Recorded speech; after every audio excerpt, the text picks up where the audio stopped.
સ્વામી સચ્ચિદાનંદ પરમ સત્સંગ મંડળ ગ્રંથાવલી પેટલા તરફથી આપ સૌનું પૂજ્ય સ્વામીજીના પંચામૃત વ્યાખ્યાનમાળાનું સ્વાગત કરું છું. સ્વામી સુપ્રસિદ્ધ ચિંતક, લેખક અને પ્રખર વક્તા છે. વિશ્વ પ્રવાસી એવા પીડિત સેવાપરાયણ, વાસ્તવદર્શી, સમાજનિષ્ઠ, માનવતાવાદી અને ક્રાંતિકારી પરમ પૂજ્ય સ્વામી સચ્ચિદાનંદજીનો ઉદાહરણ પરિચયને આપતા બાપુને વિનંતી કરો કે દીપ પ્રગટાવી એમના વિચારો આપણી સમક્ષ આ 5 દિવસના સત્રમાં રજૂ કરે. તેમને અમારા સૌના સશસ્ત્ર પ્રણામ. તે પહેલાં જયંતનું વિનંતી કરી તમે માળાનું સન્માન. બસ ભગવાન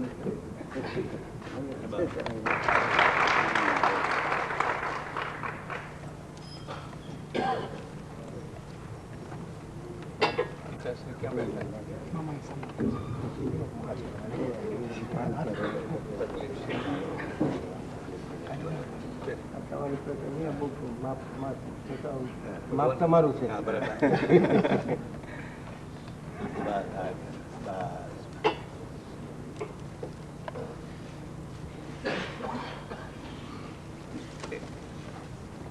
કેમ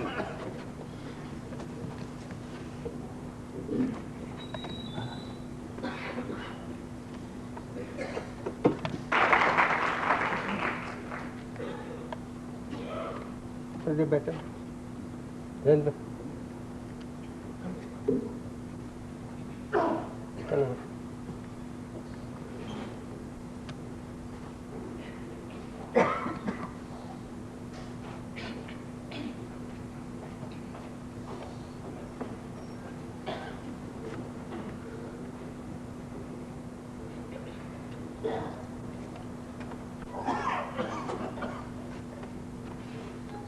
સામે લઈ જાઓ. બસ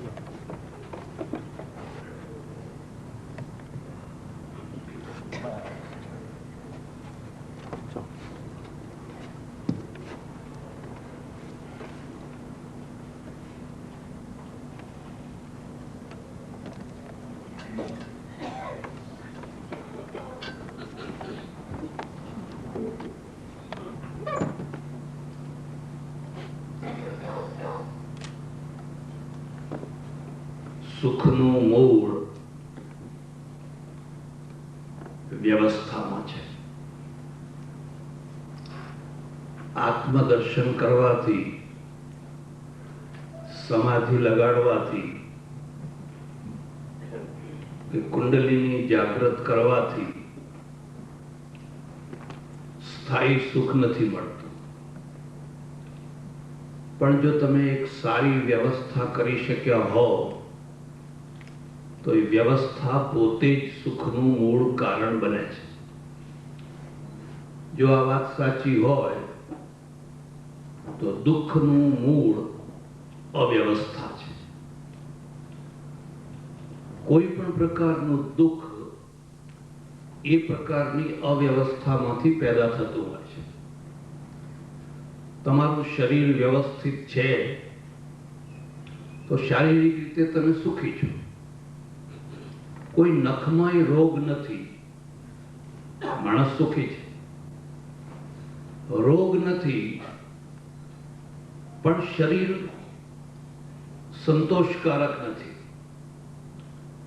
ઘણું ઠીંગણું છે, ઘણું ઊંચું છે, ઘણું પાતળું છે, ઘણું જાડું છે, સંતોષ નથી. અને એટલે દુઃખ થવાનું છે. એક મુદ્દો યાદ રાખજો, સાધના એને કહેવાય જે તમે કરી શકો. જેને તમે કરી જ ન શકો એની સાધના ના કહેવાય. અને એને સાધના માનીને જો તમે ચાલો તો થાકી જવાના, હારી જવાના. જેને આપણે કરી શકીએ એને સાધના કહેવાય. તમારું શરીર લાંબુ છે કે ટૂંકું છે, તમે લાખ પ્રયત્ન કરીને એમાં કોઈ ખાસ પરિવર્તન નહીં કરી શકો. હવે તમને લોકો છેતરશે, તમારી જે માનસિક કમજોરી છે એનો ખોટો લાભ ઉઠાવશે અને લોકો તમને છેતરશે અને તમે હારતા જશો. એટલે શાસ્ત્રકારોએ કહ્યું, જ્યાં તમારો પુરુષાર્થ કામ ન કરે ત્યાં સંતોષ રાખો. જ્યાં તમારો પુરુષાર્થ કામ કરે ત્યાં સંતોષ રાખવાની વાત નથી, પણ જ્યાં તમારો પુરુષાર્થ કંઈ કામ કરી શકતો જ નથી, ઓછામાં ઓછા એક ક્ષેત્રમાં સંતોષ રાખો. એટલે શરીરની એક વ્યવસ્થા છે. તમારા નખમાં એક નાની સરખી ફાંસ લાગી હોય કે દાંતમાં એક કચરો ભરાયો હોય, તમારું મન વારંવાર ત્યાં રહેવાનું છે. તમે લાખ પ્રયત્ન કરો પણ મન ત્યાંથી હટવાનું નથી, કારણ કે એક અવ્યવસ્થા ઊભી થઈ છે. માથું ચડ્યું છે, પેટ દુખે છે, કિડની ખરાબ છે, ડાયાબિટીસ છે. હવે આ બધી અવ્યવસ્થાના કારણો છે. એટલે શારીરિક અવ્યવસ્થા હોય તો શરીરના દુઃખો થાય. તમે હોલમાં બેઠા છો, જો બેસવાની વ્યવસ્થા ના હોત, ઊભા ઊભા સાંભળવું પડ્યું હોત, વરસાદમાં સાંભળવું પડ્યું હોત, તડકામાં સાંભળવું પડ્યું હોત, તો અવ્યવસ્થા થવાની જ હતી. પણ તમને એક વ્યવસ્થિત બેસવાની જગ્યા મળી છે, એ સુખદાયી છે. લોકો ડિસ્ટર્બ નથી કરતા, વિક્ષેપ નથી કરતા, વિઘ્ન નથી કરતા. આ એક વ્યવસ્થા છે. જેમ જેમ તમે વ્યવસ્થા ઊભી કરતા જાઓ એમ એમ તમારા સુખ વધતા જાય. જેમ જેમ તમારી અવ્યવસ્થા ઊભી થતી જાય એમ એમ દુઃખ ઊભા થતા જાય. પશ્ચિમમાં અને પૂર્વમાં શું ફરક છે? પશ્ચિમનું આખું જીવન એક વ્યવસ્થામાં ચાલે છે અને આપણે મોટા ભાગે અવ્યવસ્થામાં ચાલીએ છીએ. એક સામાન્ય દાખલો આપું. કોઈના લગ્ન હોય અને કંકોત્રી મોકલી હોય તો સામેથી જે આવનારા માણસો છે એ નક્કી જ હોય. હોટલમાં એની ખુરશી હોય, એનું ટેબલ હોય, એનું નામ લખેલું હોય, એને જ જમવા બેસવાનું હોય. એટલે બધા પોતપોતાની ખુરશી ઉપર બેસીને જમે. એક પણ માણસ એવો ન હોય કે જે વગર નામ વાળો આવ્યો. હવે આપણા ત્યાં કેવી જાનો જાય છે તો તમને ખબર હશે. અમારે ચેડોતરમાં 3000 માણસ જાનમાં આવવાનું હોય. 3000 એટલે ગભરાશો અને 6000 પહોંચી જાય. 3000 ના સીધા 6000. અને એમાં કેટલાક પરાક્રમી લોકો એવા હોય કે જતાની સાથે પહેલું કામ છે પાણી ભરેલી માટલીઓ ફોડવાનું કામ કરે, પ્યાલા પછાડી પછાડી. મારા ગામના એક સજ્જને 3000 માણસની રસોઈ બનાવડાવી ને 6000 માણસ પહોંચી. આ બાકીના 3000 ને જમાડવું ક્યાંથી? કોઈને અફસોસ નથી, કોઈને દુઃખ નથી, કોઈને ભૂલ કર્યાનું ભાન નથી. બધા એમ જ સમજે છે આવો વિવિધ હોતો છે, ભૂખ્યા કાઢ્યા, ભૂખ્યા. પણ ભૂખ્યા કાઢ્યા કેવી રીતે? એક વ્યવસ્થા છે અને એ વ્યવસ્થામાંથી સુખની ઉત્પત્તિ થતી હોય છે. અવ્યવસ્થા દુઃખનું મૂળ છે. તમારું કુટુંબ છે, વ્યવસ્થિત છે તો સુખી છો. ભલે ને 15 માણસો એક સાથે રહેતા હોય, નાનું ઘર હોય, પણ સૌ એક વ્યવસ્થા સ્વીકાર કરી લીધી છે તો સુખથી રહી શકે. પણ તમે 2 જ માણસો રહો છો અને મોટો બંગલો છે, પણ બંને અવ્યવસ્થિત છો, દુઃખી દુઃખી થઈ જશે. એટલે મારે આપને આ મૂળ વાત કહેવાની છે. વ્યવસ્થાની સ્થાપના કરવી એનું નામ જ ધર્મની સ્થાપના. વ્યવસ્થાની જગ્યાએ અવ્યવસ્થા ઊભી કરી દેવી, પછી એ ધર્મના નામે હોય કે બીજા કોઈ નામે હોય, એનું નામ જ અધર્મ છે. રોડ ઉપર એક આખો ટ્રાફિક જઈ રહ્યો છે. હવે એક ધાર્મિક સરઘસ નીકળે છે. એવા એક સરઘસમાં હું ફસાઈ ગયો. 1.5 કિલોમીટર લાંબુ છે. રમઝટ મચાવે છે. કોલેજ જનારા વિદ્યાર્થીઓ છે, કોર્ટે જનારા વકીલો છે, હોસ્પિટલમાં જવાના દર્દીઓ છે, પણ બધા ફસાઈ ગયા છે. આના ટોળું ખસતું નથી. હવે આને તમે ધર્મ કહેશો કે અધર્મ કહેશો? કારણ કે અવ્યવસ્થા ઊભી કરે છે અને એને કોઈનું ભાન પણ નથી કે અમે અવ્યવસ્થા કરીએ છીએ, લોકોના માટે દુઃખ ઊભા કરીએ છીએ. એટલે તમે ટોળા જોઈને એમ માનો કે ભારતમાં ઘણો ધર્મ છે, એ ભૂલ છે. ધર્મની સ્થાપના, તમે વ્યવસ્થાને સ્વીકાર કરો, વ્યવસ્થિત રીતે કામ કરો, તો તમે સુખી થાવ ને બીજા સુખી. આ વ્યવસ્થા ત્રિમુખી છે. 3 રીતે વ્યવસ્થા આવતી હોય છે. પહેલી વ્યવસ્થા કુદરત કરે છે, બીજી વ્યવસ્થા શાસ્ત્રો કરે છે, અને ત્રીજી વ્યવસ્થા છે એ પ્રથાઓથી, રૂઢિઓથી, રિવાજોથી આવતી હોય છે. આ મુદ્દો પણ યાદ રાખજો. જ્યાંથી વ્યવસ્થા આવે છે ત્યાંથી જ અવ્યવસ્થા પણ આવે છે. કુદરત બહુ મોટી વ્યવસ્થા કરનારી છે. જો આખી સૃષ્ટિના જીવોની જો આપણે ગણતરી કરીએ તો માણસો તો કશું જ નથી. 5-6 અબજ જેટલા હશે માળ. 5-6 અબજ તો એક બાલ્ટીના પાણીમાં જીવો છે, કદાચ એથી પણ વધારે હોય. માણસો તો બહુ થોડા છે, અને છતાં માણસ સિવાયની આખી સૃષ્ટિ એક બિલકુલ વ્યવસ્થામાં ચાલી રહી છે. તમને જાણીને નવાઈ લાગશે, એક કીડી 1 ગ્રામ રસાયણમાંથી આખી દુનિયાના ચારે તરફ લીટું કરી શકે. એ લીટે જ બાકીની કીડીઓ જાય. 1 જ ગ્રામ રસાયણ. આપણી પાસે એવી કોઈ પીછી નથી કે આટલી ઝીણી લીટી દોરી શકીએ, માત્ર 1 જ ગ્રામમાં. અને પછી એ લીટી હજારો કીડીઓ માટે રોડ બની જાય, રસ્તો બની જાય, જ્યાં પહોંચવાનું છે ત્યાં પહોંચી જાય. પણ આ રસાયણ મૂક્યું કોણે? કોણે આ વ્યવસ્થા કરી? હું તમને એક ખાસ ભલામણ કરું છું. ઈશ્વરને શોધવા માટે કદી હિમાલય ના જશો. હા, હિમાલય જોવા માટે હિમાલય જજો. હિમાલયમાં રહેનારા માણસોને જો તમે નજીકથી જોશો ને, તો તમને એમ લાગશે કે હિમાલયમાં રહેનારા આવા. ઘૃણા ના કરશો. તમે રહો તો તમે એવા થઈ જાઓ. બહુ દારૂ પીવાય છે, હું તો રહ્યો છું એટલે કહું. તો બીજું બધું ઘણું છે. આખો પૈસો દારૂમાં જાય છે. કેમ? એના ઉપર હિમાલયની અસર નથી. બાહ્ય અસર ટેમ્પરરી થોડીક હોય છે. તમે હરિદ્વાર જાઓ, ઋષિકેશ જાઓ, 2-3 દિવસ તમને બહુ સારું લાગે.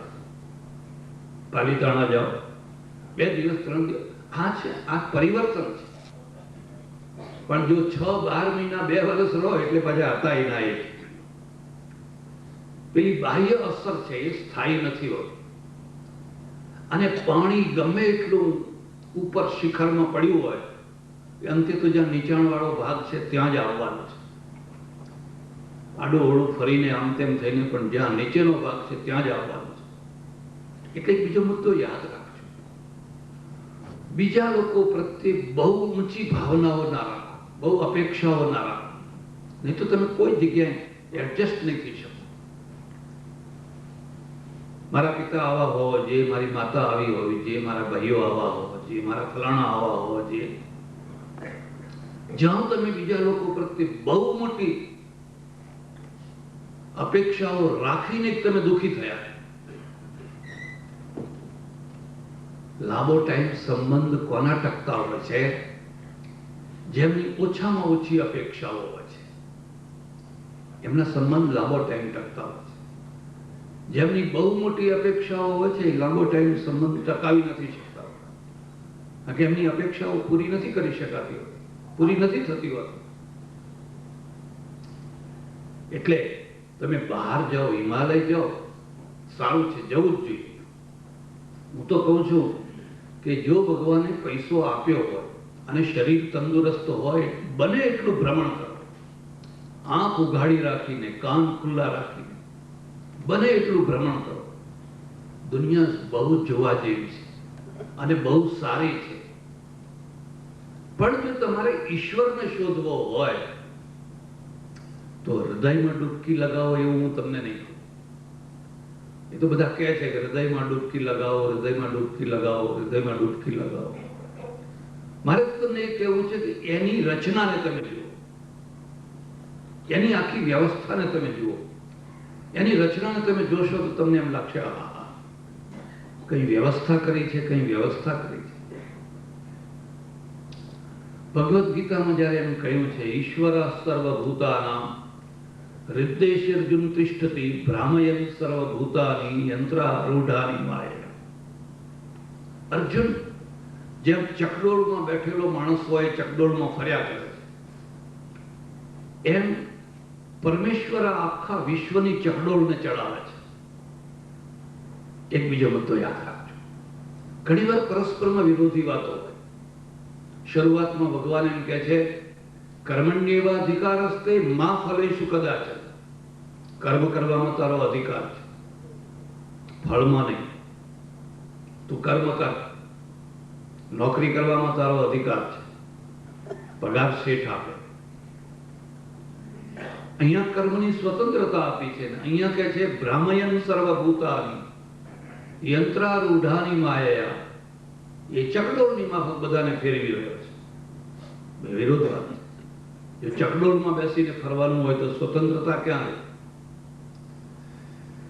જ્યાં સુધી બે પરસ્પર વાક્યો કે સિદ્ધાંતોનો મેળ ના થાય ત્યાં સુધી શાસ્ત્ર પોતાનું તત્વ પ્રગટ નથી કરતું. પછી તમે રોજ પાઠ કર્યા કરો ને વેદિયા થઈ જાઓ. બેનો મેળ સુમેળ કરો. બે સાચા છે, પેલું સાચું છે ને આ સાચું છે. તમે કોઈ વાર ચકડોળને જોજો. ચકડોળ એની ધરી ઉપર ફર્યા કરે છે. ઉપર બેસનારો છે એ ઈચ્છા રાખે કે મારી ચકડોળ આમ જાય, મારી ખુરશી આમ જાય, મારો ઘોડો આમ જાય, ના જઈ શકે. એને એ ચકડોળની લીટીમાં જ ફરવાનું છે. પણ એ એની ખુરશીમાં કે એના ઘોડા ઉપર બેઠો બેઠો હાથ ઊંચો કરે, હાથ આમ કરે, ગળું આમ કરે, કોઈની સાથે વાત કરે, એ તો બધું કરી શકે. બસ આ એની સ્વતંત્રતા છે. તમને એક નિશ્ચિત લીટીમાં જીવન ગોઠવી દીધું છે અને તમારી તાકાત હોય તો એ લીટીને તમે તોડી શકો. તોડો. કેમ ઊંઘ આવે છે? રોકી જુઓ ઊંઘને. પેલી ચકડોળની લીટી છે. તમે 8 વાગે સૂતા હો તો 9 વાગે, 10 વાગે, 11 વાગે ઝોકાં આવવાના જ છે. તમારી ઈચ્છા છે કે જાગવું છે, ઊંઘવું નથી.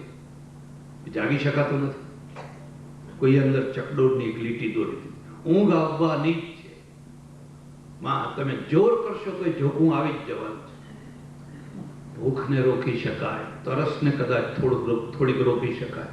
ઊંઘને રોકવી સૌથી કઠિન છે. કોણ ઉગાડે છે? જેણે એક જીવનની વ્યવસ્થા કરી છે. હવે તમે એમ ધારો કે આપણે ઊંઘ્યા જ કરવું છે તો નહીં ઊંઘી શકો. સવારે 6 વાગ્યા, 7 વાગ્યા, 8 વાગ્યા ઊંઘો. હવે ઊભા થવું જ પડશે. તમારી તાકાત નહીં કે તમે 8-10 દિવસ સુધી ઊંઘ્યા જ કરો. કોઈ એવી વ્યવસ્થા કરી છે કે ઊંઘ પૂરી થઈ ઉઠી જાઓ. તમે ઊંઘ્યા, એક ચકડોળની લીટીએ તમને ઊંઘાડે. તમે જાગ્યા, એ પણ એની એક વ્યવસ્થામાં જાગ્યા છે. તમને ભૂખ લાગે છે, તરસ લાગે છે, આ બધી આખી વ્યવસ્થા છે. કોઈના ઉપર દયા કરવા માટે ખાઓ છો, કૃપા કરવા માટે ખાઓ છો. ઘણીવાર માણસો ખૂબ રિસાયા હોય અને કેટલું લોકો મનાવતા હોય ને ના ખાતા હોય. હું તો તમને ખાનગીમાં વાત કરું છું. જો રીસને વધારવી હોય તો વધારે મનાવો અને મનાવવાનું છોડી દો તો રીસ ઉતરી જાય. છોકરું છે ને એને છાનું રાખવાનો પ્રયત્ન કરો તો વધારે રડે. એના સામુ જાજુ આપોઆપ ચૂપ થઈ જાય. ઇઝરાયલ જવાનું થયું, બધે ફરીને અમે તો થાક્યા એટલે પછી એક બાકડા ઉપર બેઠા રોડ ઉપર આવતા જતા લોકોને જોયા. મેં જોયું કે એક નાનું છોકરું 4-5 વર્ષનું અને 2 સ્ત્રીઓ આવી રહ્યા છે. છોકરું જરા ઉતાવળમાં હતું, દોડવામાં હતું, પડ્યું, રોવા માંડ્યું. એક મુદ્દો તમે જોયો, છોકરું કદી ધીમું ના ચાલે અને ડોસાઓ ભાગ્યે જ ઉતાવળમાં ચાલે. કોઈ વૃદ્ધ માણસને તમે કહો ને બિચારા ધીમે ધીમે ધીમે, આ એ જ વૃદ્ધ છે જે 60-70 વર્ષ પહેલા કૂદાકૂદ કરતો હતો છોકરો, એ જ છે. કોણે આ ચકડોળની લીટી કોણે બનાવી? હવે દોડો. પેલું છોકરું જરા તરવર્યું છે, દોડી રહ્યું છે, પડ્યું ધડામ થઈ, ભેંકડો તણીને રડવા માંડ્યું. જોયા કરું છું, પેલી બંને સ્ત્રીઓ આવી નજીકમાં, એમાં એક એની માં છે, આવીને ઊભી રહી, બસ એને ઊભું ના કર્યું. પેલા છોકરાએ આમ જોયું માના સામે, પણ બંને એમને ઊભી જ છે. મેં કહ્યું હા, કેવી માં છે આ? છોકરાને બિચારાને તરત ઊભું કરવું જોઈએ, છાતી સાથે દબાઈ, કીડીની માં ને ટપલી મારે આમ કરે તેમ કરે. એટલે છોકરું થોડી વાર જોઈ લીધું, પછી એની મેળે ઊભું થયું, થોડું ખંખેરી ચાલવા લાગ્યું. ભારતમાં અને ઇઝરાયલમાં આ બે ફરક છે, ઘડતરમાં ફરક છે. પેલી ઇઝરાયલની માં કહે છે ઊભું થા, જાતે ઊભું થા, તારે જાતે ઊભું થવાનું છે, આવું તો ઘણી વાર પડવાનું થશે, અને એ જાતે ઊભું થઈને ચાલવા મળે છે. ભારતની માં છે એ તો તરત જ એને શું થયું એને કહીને એટલું બધું એને, એટલે એ તો જરાક જો બીજી વાર પડ્યું નહીં ગામ જોવે કે હવે કોઈ ઊભું કરનારું આવે છે, એને ઊભા કરાવવાની આદત પડી જાય છે, ટેવ પડી જાય છે, પછી પોતાની મેળે ઊભું નથી થઈ શકતું. બે ઘડતરમાં આ ફરક છે. એટલે તમે તમારી તાકાત હોય તો કરી જુઓ આ ચકડોળની લીટી. પરમેશ્વરે આખા આપણા જીવન માટેની એક વ્યવસ્થા કરી છે, અને તમને ભૂખ લાગે છે, તરસ લાગે છે. જો ભૂખ અને તરસ લાગે જ નહીં તો, મારા ઓળખીતા એક સજ્જન હતા, એ મને પાસે ઘણી વાર આવે અને જ્યારે જુઓ ત્યારે એક જ વાત કર્યા કરે, મારે તો ભગવાનનું ઘણું ભજન કરવું છે, પણ શું કરું, આ પાપી પેટ માટે બધું કરવું પડે છે. જો આ પાપી પેટ ભગવાને ના મૂક્યું હોત તો હું તો ભગવાનના ભજન સિવાય કશું કરત જ. એક મુદ્દો યાદ રાખજો, જેમને કશું નથી કરવું હોતું એની પાસે ઘણા બહાના આવી જતા હોય છે. શું કરું, હું તો ગરીબ માણસ છું, બાકી મારે તો લાખો રૂપિયા, જો મારી પાસે પૈસો હોત તો હું તો લાખો રૂપિયા દાન કરવાનો હોત, અને ખરેખર જો એની પાસે પૈસો હોત તો એ નતો જ કરવાનો. માણસને બહાના જેટલા મળી રહે છે એટલું બીજું કશું મળતું નથી. એક ગામમાં વર્ષો પહેલા, બિલકુલ નાનું સરખું ગામડું ઉત્તર ગુજરાતનું, પ્રવચનો કરું, એક બહુ ગરીબ ઠાકોર ડોસો આવે, ચિથરે આવે, હાડકે હાડકું દેખાય, બેસે, રોજ સાંભળે, અને થોડોક સત્સંગી ખરો. પછી જયારે કથા પૂરી થઈ, વાત બધી પૂરી થઈ, મહિના પછી એક દિવસ મારી પાસે આવી અને આટલું નાનું સરખું પેલું દૂધીનું તુંબડું અને 1 રૂપિયો લઈને આવ્યો. મેં કહ્યું તમારું આ તુંબડું લઈ લઉં, રૂપિયો તમે લઈ લો. હું જાણું છું કે એની પાસે રૂપિયો આવશે ક્યાંથી, તો એની તાકાત નથી. ના કે તુંબડું ને રૂપિયો બે લેવાનું. બીજા ગામના લોકો બધા બેઠેલા, ના ના ના, ભા તમે રૂપિયો લઈ જાઓ, તમારી પાસે રૂપિયો ક્યાંથી આવ્યો? અને એટલી મક્કમતાથી એ મને કહે છે કે આ નતો આપ્યો એટલે તો આ દશા થઈ મારી. હવે તમે અત્યારે ના આપો કરો તો આવતી દશા મારી કેવી થશે? પાછી આપીને જ છોડ.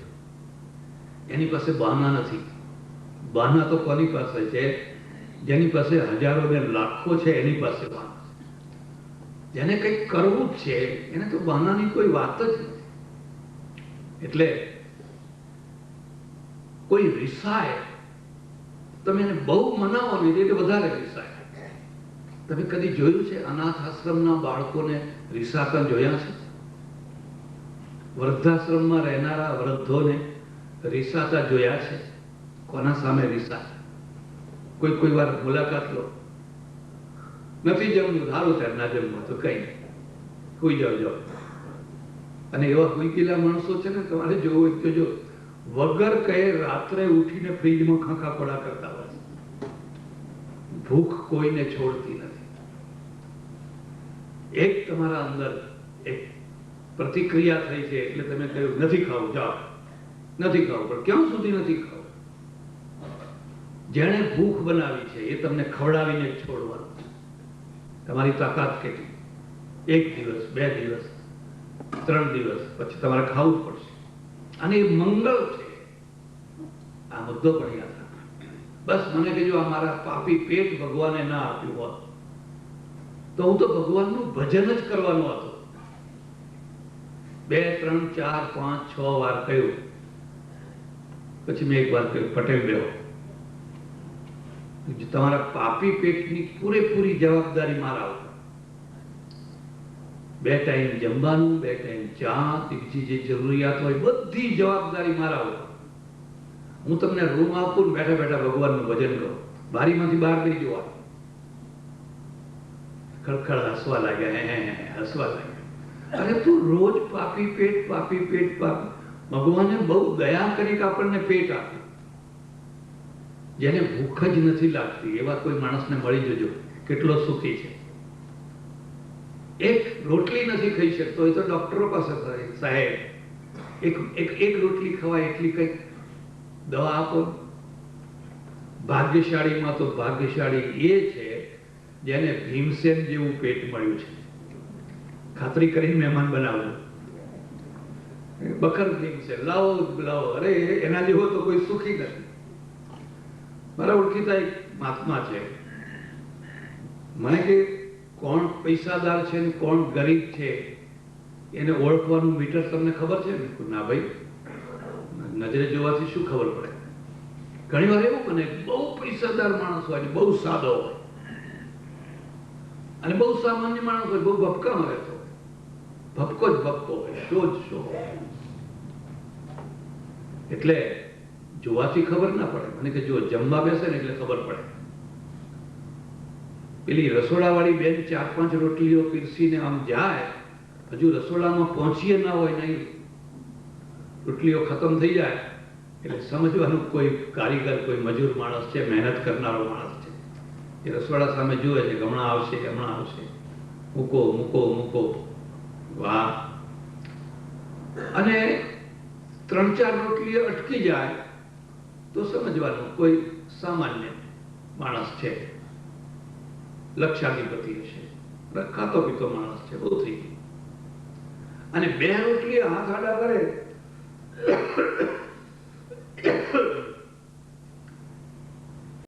એટલે એમ સમજવાનું આ કોઈ વધારે પૈસાદાર માણસ છે. અને 1 રોટલી આડો હાથ કરે એટલે નક્કી સમજી લેવો કે આ કરોડાધિપતિ છે. એની તાકાત નહીં કે બીજી રોટલી ખાઈ શકે. અને રોટલી જ ના ખાય અને મગનું પાણી ને એવું પીતું હોય તો અબજોપતિ હોવા જોઈએ. એ અબજોપતિ હોવા જોઈએ. ખરું તમે મીટર ખોળી કાઢ્યું. ભોજ્યમ ભોગ શક્તિશ્ચ લાલ્પસ્ય તપસા ફલમ. ચાણક્ય લખ્યું છે ભોજ્ય પદાર્થોનો ઢગલો ઘરમાં થવો અને એ ભોજ્ય પદાર્થોને ભોગવવાની શક્તિ પ્રાપ્ત થવી બે એક જગ્યાએ ભાગ્યે જ ભેગું થતું હોય છે. જેના ઘરમાં ઘીની બરણીઓ ભરી છે એના લીવર ખરાબ છે, અને જેના લીવર બરાબર ધમધમી રહ્યા છે એને લાકડા ખાવાના નથી મળતા. નાલ્પસ્ય તપસા ફલમ. ઘણો તપ કર્યા હોય ત્યારે આ બે ભેગું થાય, આ બંને ભેગું થાય. એટલે કુદરતે એક વ્યવસ્થા કરી છે કે તમને ભૂખ લાગવાની જ છે, અને લાગે છે એ સારું છે, નથી લાગતું એ સારું નથી. એક બીજો મુદ્દો યાદ રાખજો, તમે બધાથી ત્રાસજો પણ કુદરતથી ના ત્રાસજો, કુદરતી વ્યવસ્થાથી ના ત્રાસ. બાકી તમારે જેનાથી ત્રાસ મેળવવો હોય મેળવજો, માનવો હોય માનજો, કુદરતથી ના ત્રાસ. કુદરત તમારો મિત્ર છે, એ સૌથી વધારેમાં વધારે ગાઢ મિત્ર. શરત એટલી છે કે તમે એની સામે મિત્રતાથી વર્તો તો. તમે જો કુદરતના દુશ્મન થઈ જાઓ તો કુદરત તમારો દુશ્મન થશે, અને કુદરતને દુશ્મન બનાવો એનાથી વધારે મોટું કોઈ દુઃખ નથી, એનાથી વધારે મોટું કોઈ અનિષ્ટ નથી. કુદરતે એક વ્યવસ્થા કરે છે. તમને કદાચ ખબર હશે મહાભારતમાં એક પ્રસંગ છે અને પ્રસંગ એવો છે, યુદ્ધ પૂરું થયું. યુદ્ધના મેદાનમાં, રણ મેદાનમાં કૃષ્ણ અને અર્જુન એકલા ઉભા છે. દુનિયામાં બગીચા જોવા જેવા છે, સૌંદર્ય જોવા જેવું છે, ત્યાં વિનાશ પણ જોવા જેવો છે. હમણાં ન્યુયોર્કમાં જે વિનાશ થયો, ટીવીમાં લોકો વારંવાર એ જ જોયા કરે. ઓહો, કેટલો મોટો વિનાશ, કેવો વિનાશ કર્યો. આખા યુદ્ધની અંદર કરોડો લાખો માણસો, બધા કોઈના હાથ કપાઈ ગયા છે, કોઈના પગ કપાઈ ગયા છે. આ પણ તમારી એક ઘડતરની બાબત છે. તમે આવા દ્રશ્ય જોઈ શકો છો, વિચલિત થયા વિના તમે જોઈ શકો છો. અને જો જોઈ શકતા હશો તો તમારું મન મજબૂત છે, અને નહીં જોઈ શકતા હો તમે ભીરું છો, કાયમ છો, તો તમે ખરા ટાઈમે ટકી નહીં શકો, ઊભા નહીં રહી શકો. આ દ્રશ્ય જોવાની પણ તમારામાં તાકાત હોવી જોઈએ. કૃષ્ણ અને અર્જુન જોઈ રહ્યા છો, આ મર્યો, આ પેલો મર્યો, આ પેલો પડ્યો, આ પેલો પડ્યો, આ પેલો પડ્યો. વિનાશ કાળે વિપરીત બુદ્ધિ. લાખ પ્રયત્ન કર્યા કૃષ્ણે, તું આટલું આપ, તારા ભાઈઓ છે, ગમે તેમ તો તારા ભાઈઓ છે. સુચ્યગ્રે નૈવ દાસ્યામિ વિના યુદ્ધે ન કેશવ. 100ની અણી જેટલી જમીન પણ હું યુદ્ધ વિના આપવાનું નથી. જાઓ, થાય કરી. આવું કદી આવું વલણ ના બને. બને ત્યાં સુધી સમાધાન કરવાનો પ્રયત્ન કરવો, પણ સમાધાન ના થયું, અને સમાધાન ના થાય તો હારીને બેસી ના જવું. પછી છેલ્લો ઉપાય કરી દેવો. છેલ્લો ઉપાય પરાક્રમ છે. હારીને બેસી જાવ તો નમાલા પડે છે. કૃષ્ણે એમ કહ્યું હતું, ભલે ત્યારે તું જાણે ભગવાન જાણે, જે તો ભગવાન પહોંચશે એમ કરીને બેસી ગયો તો નમાલા પડવાનો.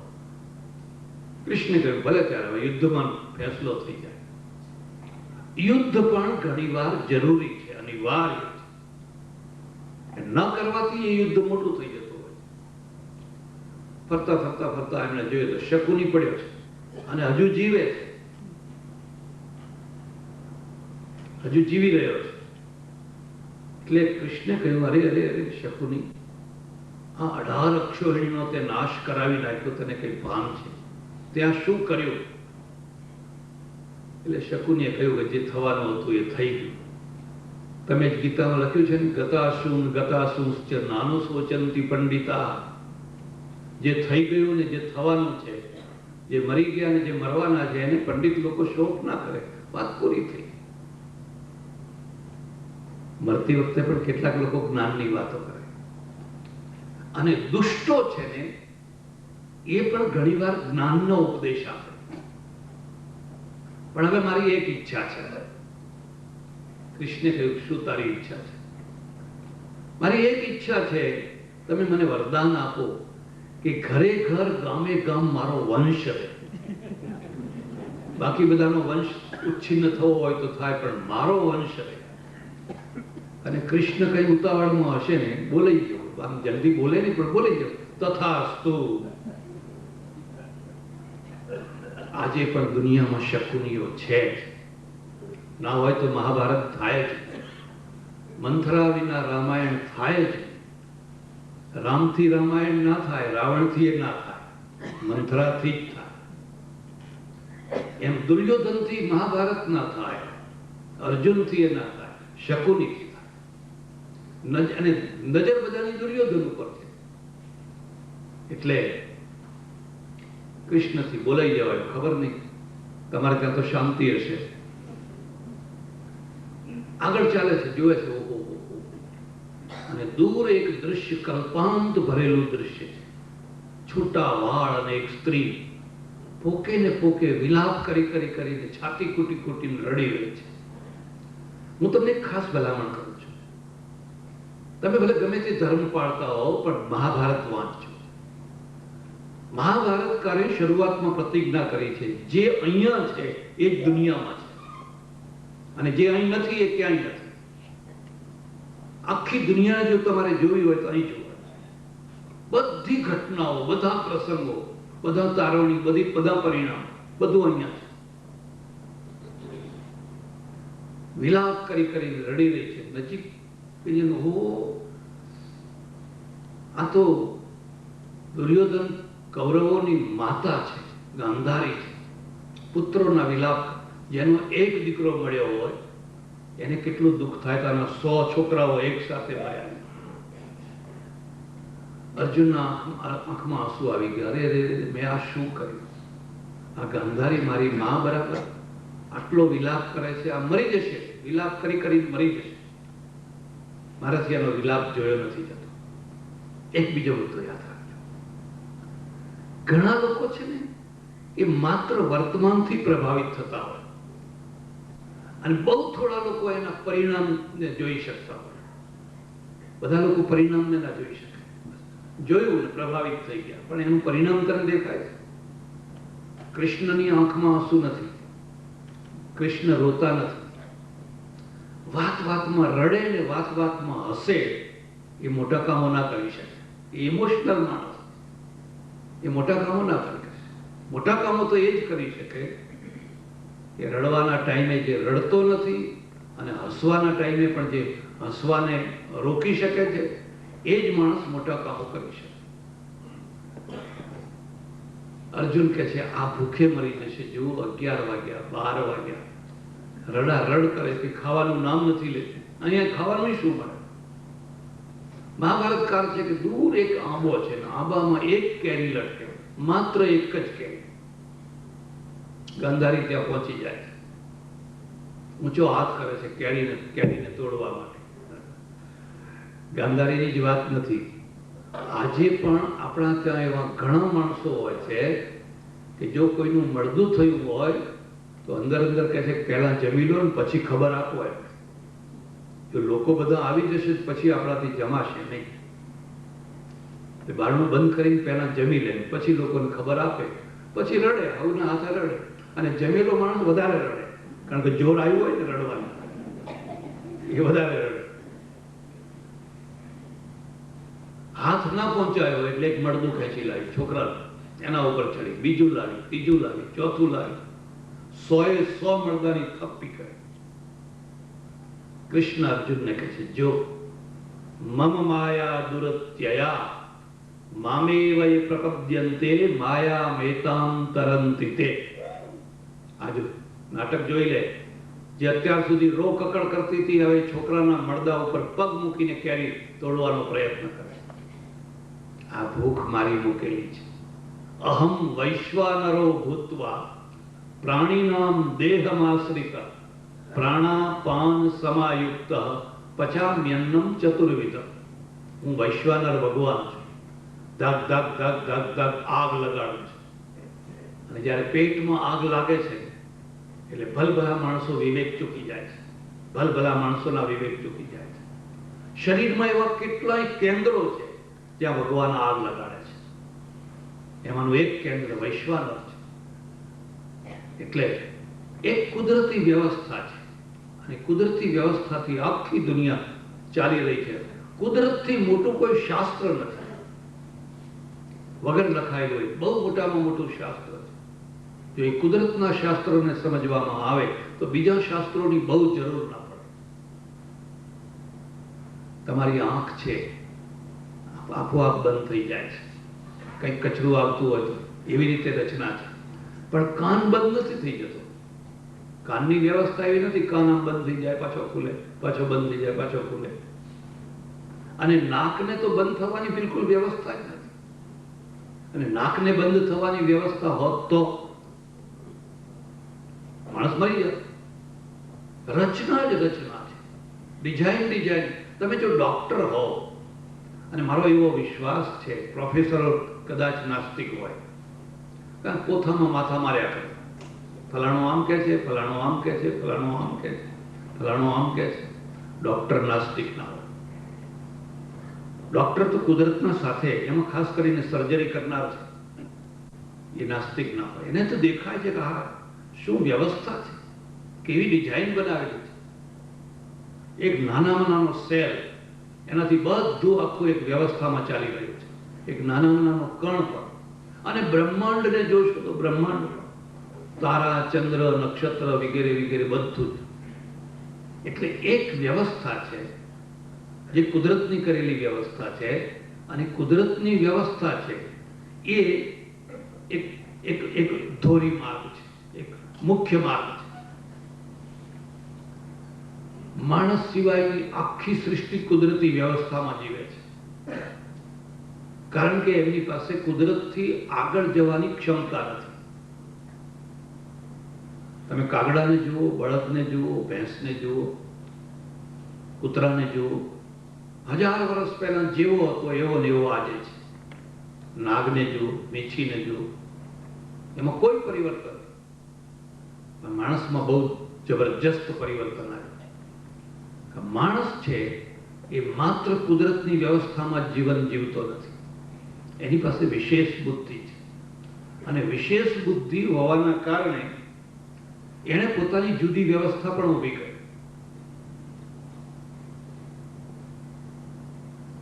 કોઈ પશુ પક્ષીઓને તમે મેકઅપ કરતા જોયા? અને વગર મેકઅપે લોકો એમના ફોટા પાડે છે.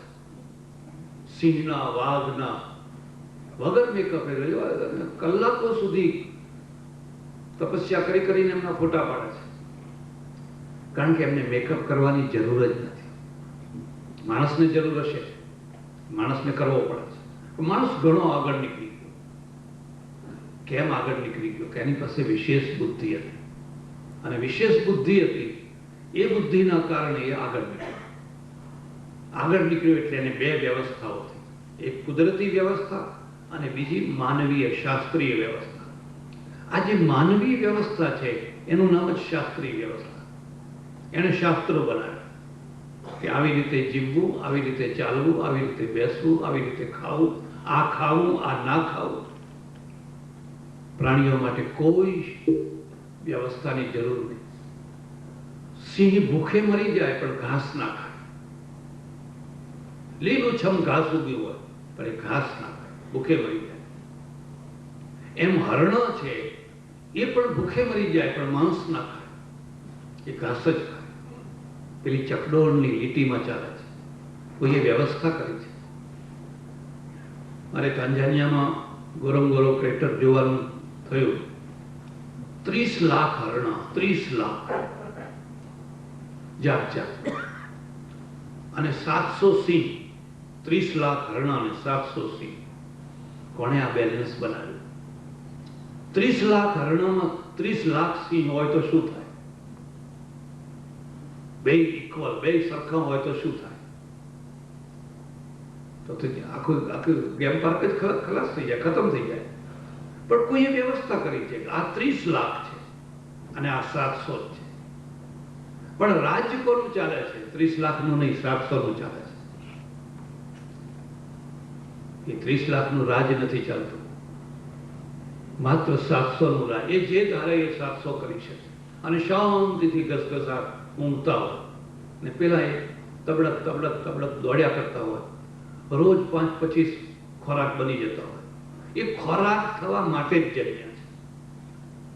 મને ગાઈડે કહ્યું કે કોઈ હરણું વૃદ્ધ થઈને મરતું નથી.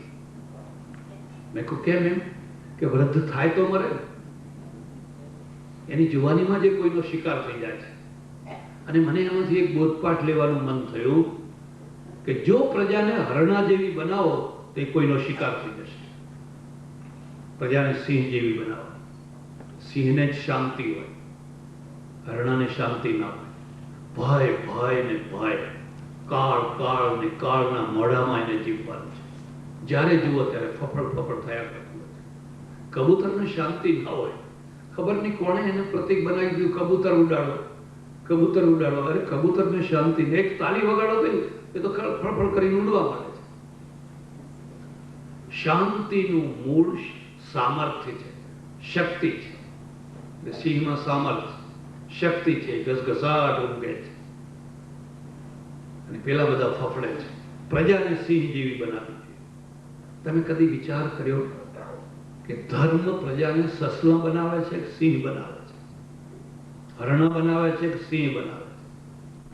જો ધર્મ પ્રજાને હરણા બનાવશે તો એ કોઈનો ને કોઈનો શિકાર થયા જ કરશે.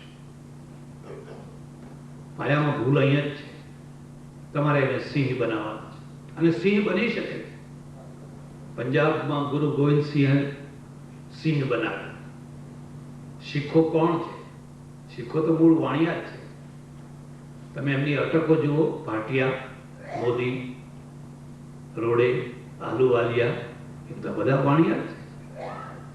પછી વાણિયાને આખું નવું ઘડતર આપ્યું ને નવા ઘડતરની અંદર એક બહાદુર પ્રજા ઊભી થઈ, બળવાન પ્રજા ઊભી થઈ, શક્તિશાળી પ્રજા ઊભી થઈ.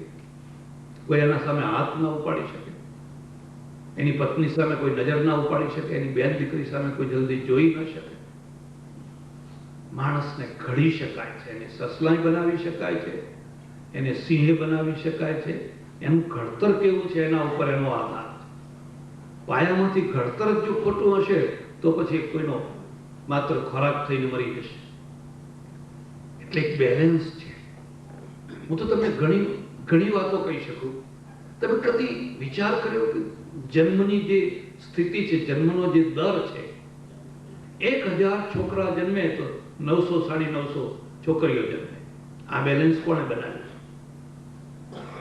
આખી દુનિયામાં આ બેલેન્સ ચાલે છે અને ભારતમાં હવે બેલેન્સ તૂટવા માંડ્યું છે. હવે બેલેન્સ છે કારણ કે લોકોને છોકરીઓ નથી જોઈતી, કન્યાઓ નથી જોઈતી, છોકરા જોઈએ છે. અને માને છોકરી નથી જોઈતી, પછી બાપને નહીં. બહેનોને બહેનો નથી જોઈતી. અને એનું એક બહુ મોટું અનબેલેન્સ થવા બેઠું છે. એ 950 ની જગ્યાએ 900 થઈ જાય તો અમારે ગામમાં આવી, તમે જોજો આજુબાજુના ગામમાં સાંજે બાંકડા ઉપર 50-100 છોકરાઓ બધા બેઠા, કોઈ ભાવ પૂછતું નથી, કન્યાઓ જ નથી. જે થોડી ઘણી કન્યાઓ છે એ પેલા ગ્રીન કાર્ડ વાળા લઈ જાય છે અને આ રેશન કાર્ડ વાળા બિચારા એમને ગુટકા ખાઈને બેસી રહે, ગુટકા ખાઈને બેસી રહે. એક ટાઈમ એવો હતો કન્યાઓની છત થઈ ગઈ, કન્યાઓ કન્યાઓ કન્યાઓ. ક્યાં પરણાવવી, દહેજ આપો, પૈસા આપો, ત્યારે માંડ છોકરી પરણાવી છે. હવે ઉલટું થવા માંડ્યું છે. હવે છોકરાઓ વધી ગયા છે અને આ તો 50-50 ખાલી ડિફરન્સ થયો છે. જો 1000 છોકરાઓની સાથે 100-150 જ કન્યાઓ જન્મે તો શું થઈ જાય? પણ આ કોણે ચકડોળની લીટી બનાવી છે? કોણે આ વ્યવસ્થા કરી છે કે 1000 950 ની આજુબાજુ હોય તો તમારું બેલેન્સ રહે? 1000 જો 1200-1500 થઈ જાય તો પાછું અનબેલેન્સ થઈ જાય, બહુ મોટો અનર્થ થઈ જાય. બીજા વિશ્વયુદ્ધ પછી જર્મનીમાં એટલો મોટો અનર્થ થયેલો કે એકલ દોકલ કોઈ પુરુષ કોઈ બગીચામાં ફરવા ના જઈ શકે, પુરુષ ના જઈ શકે, સ્ત્રીઓ ઉપાડી જાય, કારણ કે આખું અનબેલેન્સ થઈ ગયું. બધા માણસો યુદ્ધમાં મરી ગયા, જુવાન છોકરાઓ બધા યુદ્ધમાં મરી ગયા. હવે આ અનબેલેન્સને રોકવું કેવી રીતે? એટલે ભગવદ્ ગીતાની શરૂઆતમાં જ આ પ્રશ્ન ઉપાડેલો છે અર્જુને, અને મારી દૃષ્ટિએ કૃષ્ણે એનો જવાબ નથી આપ્યો. અર્જુને એ પ્રશ્ન ઉપાડ્યો છે, સ્ત્રીષુ દુષ્ટાસુ વાર્ષ્ણેય જાયતે વર્ણ શંકર શંકરો નરકાયૈવ કુલજ્ઞાનામ કુલસ્ય છે. હે ભગવાન, 18 અક્ષોહિણી પુરુષો મરી જશે તો 18 અક્ષોહિણી સ્ત્રીઓ વિધવા થશે, અને 18 અક્ષોહિણી સ્ત્રીઓ જો વિધવા થશે તો બધી સ્ત્રીઓ તો કોઈ સંયમ નિયમમાં રહી નથી શકવાની. આ બાકીની બધી સ્ત્રીઓ તો ગમે તેવા માર્ગે જશે. સ્ત્રીષુ દુષ્ટાસુ વાર્ષ્ણેય, પછી દુષ્ટ માર્ગ ઉપર જશે તો એમાંથી બહુ મોટો અનર્થ થશે. તમે એનો શું જવાબ આપો છો? કૃષ્ણે મારી દૃષ્ટિએ એનો સીધો કોઈ જવાબ નથી આપ્યો. અને જવાબ આપવો હોય તો આવો આપી શકાય કે જ્યારે તમારે કોઈ મહત્વનું કામ કરવું હોય તો એના નાના મોટા અનિષ્ટો તો થવા ન જ. એવું કોઈ કાર્ય નથી જેમાં કોઈ અનિષ્ટ થાય જ નહીં અને બધું સારું જ કામ થયા કરે, એવું કોઈ કાર્ય છે. એનો ઉધાર પક્ષ રહેવા ન જ. પણ માત્ર તમે ઉધાર પક્ષો જોઈને જો સારું કામ ના કરો તો કશું ના કરી શકો. તમે જ્યારે કોઈને ખવડાવવાનું શરૂ કરો છો તો એમાં કોઈ ગુંડો આવીને જમવા આવી જશે. તમે જ્યારે કબૂતરને દાણા નાખો છો તો કાગડા આવવાના છે. તમે એવું નક્કી કરો એક પણ કાગડો ના આવે પછી હું કબૂતરને દાણા નાખું, કદી નાખી દઈશ. એ તો બધું થવાનું છે, એનો અનિષ્ટ પક્ષ પણ રહેવાનો જ છે. એટલે એક બેલેન્સ છે, એક વ્યવસ્થા છે કુદરતે. અને હું તમને ફરી ફરીને એ કહું છું, અહીંયા ઈશ્વર છે. આ બધું આપોઆપ નથી થયું. કોઈ લૂડો નાખ્યો અને માટી ચોંટી ગઈ એવું નથી થયું. આ એક આખી વ્યવસ્થા છે, બિલકુલ વ્યવસ્થિત વ્યવસ્થા છે. એ જે વ્યવસ્થા છે એને તમે મિત્ર બનાવો, એને મિત્ર બનાવો. વધારાનું જે તમારું ઊંચું જીવન છે એને શાસ્ત્રીય રૂપ આપે. અને શાસ્ત્ર છે એ શાસ્ત્રે પછી વધારાની વ્યવસ્થા કરે. પ્રાણીઓ માટે નદીઓમાં પાણી પીવાનું, તળાવમાં પાણી પીવાનું, ચારે તરફ જે કુદરતી પાણી હોય એ પીવાનું. પણ માણસે બોર કર્યા, ટાંકીઓ બનાવી, નળ જોડ્યા, ઘરમાં પાણી લઈ આવ્યા, એક્વાગાર્ડ લગાવ્યું, ફ્રીજ મૂક્યું, ઠંડુ પાણી, આ બધું માણસે બનાવ્યું છે. આ માણસને આપણે એમ કે તમે જઈને પેલા તળાવમાં જઈને પાણી પી આવો, તો માણસ છે ઘણો આગળ નીકળી ગયો છે. હવે એને પાછળ ના રહી ગયું. એક ટાઈમે એ તળાવમાં જ પાણી પીતો હતો. જ્યારે પશુમાં અને માણસમાં બહુ મોટો ફરક નતો, ત્યારે એ પણ તળાવમાં જ પાણી પીતો હતો. હવે એ એટલો આગળ નીકળી ગયો છે, તો આ આગળ નીકળી ગયો છે એટલે એની વ્યવસ્થા કરવી પડે. અને એ વ્યવસ્થા જેના કારણે બધા સુખી થાય, જેના કારણે લોકો દુઃખમાંથી છૂટે અને બધા સુખી થાય, એવી વ્યવસ્થા કરવી જોઈએ. મારી સમજણ પ્રમાણે દુનિયાભરમાં જે શાસ્ત્રો શરૂ થયા, યાદ રાખજો, શાસ્ત્રોના બે રૂપ છે, લિખિત અને અલિખિત. પહેલા અલિખિત હતા, કે લખવાની વ્યવસ્થા જ નથી, લિપિ નથી. એટલે અમારે ત્યાં વેદને શ્રુતિ કહે છે. શ્રુતિ પહેલા લખવાની વ્યવસ્થા નથી, સાંભળવાનું. સાંભળતા સાંભળતા સાંભળતા એને કંઠસ્થ થઈ જાય. કંઠસ્થ થઈ જાય પછી એની જવાબદારી સોંપી, ભાઈ તમે યજુર્વેદને કંઠસ્થ કરો, તમે ઋગ્વેદને કરો, તમે સામવેદને કરો, તમે અથર્વવેદને. યજુર્વેદના પાછા બે ભાગ કર્યા, તમે શુક્લ યજુર્વેદ, તમે કૃષ્ણ યજુર્વેદ, એને કરો. વળી પછી એમાંય પણ વધારે ભાર પડવા માંડ્યો એટલે શાખાઓ કરી, તમે આ શાખાને યાદ કરો, તમે આ શાખાને. વર્ષો સુધી આ શ્રુતિ, પણ એમાં એક માનવીય વ્યવસ્થા થઈ. તમે બધા વેદ વાંચો કે વેદ ભણો એવું હું કહું એનો કોઈ અર્થ નથી. એ અર્થ એટલા માટે નથી કે ઘણા દૂર નીકળી ગયા છે, ભાષાની રીતે ને બીજી રીતે. પણ વેદમાં ત્રણ વાતો મુખ્ય છે, ત્રણ મુદ્દાઓ મુખ્ય છે. એક તો કુદરતનો દ્રોહ નથી, કુદરતના સાથે મેળ છે. કુદરતનો દ્રોહ નથી. કુદરતનો દ્રોહ નથી એનો અર્થ શું થાય છે? કે સુખદ્રોહી નથી. એ કહે છે તમે સુખી થાઓ, સુખ મળે, સુખ પ્રાપ્ત થાય, સુખ વધે. એમાં કેટલાય મંત્રો છે. યવાશ્ચમે ગોધુમાશ્ચમે માસુરાશ્ચમે. હે ભગવાન, અમારા ખેતરોમાં ઢગલાબંધ ઘઉં થાય, અનાજ થાય, મસૂર થાય, ફલાણું થાય, ફલાણું થાય. અમારા ખેતો બધા ધન ધાન્યથી ભરેલા ભરપૂર રહે. અમારા ઘોડા સારા હોય, અમારા ધનુષ્બાણ સારા હોય, અમારા યોદ્ધાઓ સારા હોય, વીર યોદ્ધાઓ હોય, અને સમુદ્ર સુધીનું એક રાષ્ટ્ર હોય. આ સમુદ્ર પર્યંત એક રાડ ઇતિ. ટુકડા ટુકડા ના હોય, નાના નાના રાષ્ટ્રો ના હોય, સમુદ્ર સુધી એક છત્ર રાજ્ય હોય. આ બધી ભૌતિક આવશ્યકતાઓ છે, ભૌતિક જરૂરિયાતો છે, અને એનો એને સ્વીકાર કર્યો છે. અને જ્યાં સુધી પ્રજા સુખનો સ્વીકાર કરતી હોય છે, સુખ વધતું હોય છે. સુખ સગવડને આધીન છે, અને સગવડ છે એ વિજ્ઞાનને આધીન છે. આ એસી છે, ત્યારે આપણને બહુ ઠંડુ લાગે છે, આ સગવડ છે. હમણાં એસી બંધ થયા એટલે બધા આમાં પેપર હાથમાં હોય તો પેપર, નહીં તો ખાલી ખાલી હાથે આમ કરવાનું. આ સગવડ છે, સગવડ વિજ્ઞાનને આધીન છે. અને વિજ્ઞાન છે એ બુદ્ધિને આધીન છે. તમારી પાસે કેટલી બુદ્ધિ છે, કેવી બુદ્ધિ છે. એકવાર પ્રજાને સુખદ્રોહી બનાવો પછી સગવડને એ દોષ માનશે અને અગવડને એ ગુણ માનશે. એટલે ભારત છે ને એ ભારતની ખાસ કમજોરી બતાવો. ઈર્ષા બહુ ઈર્ષા.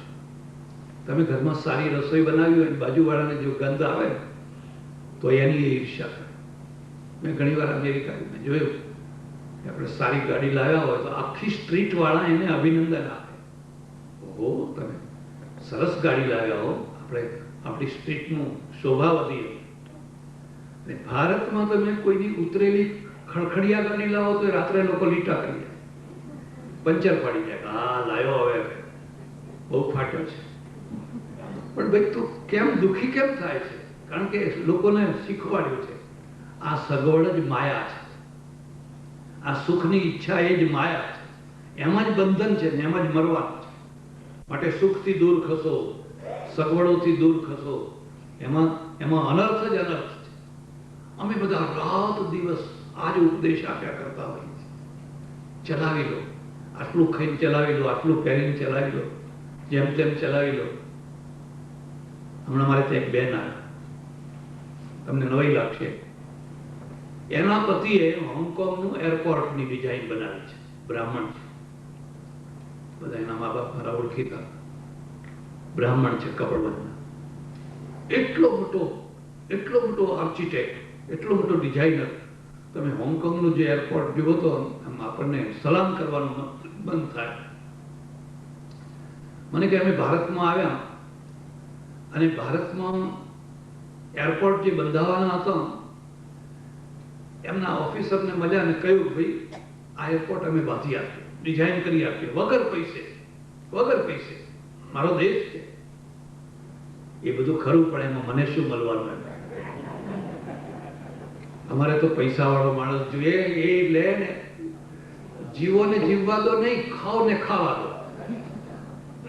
સૂત્ર બદલાઈ ગયું.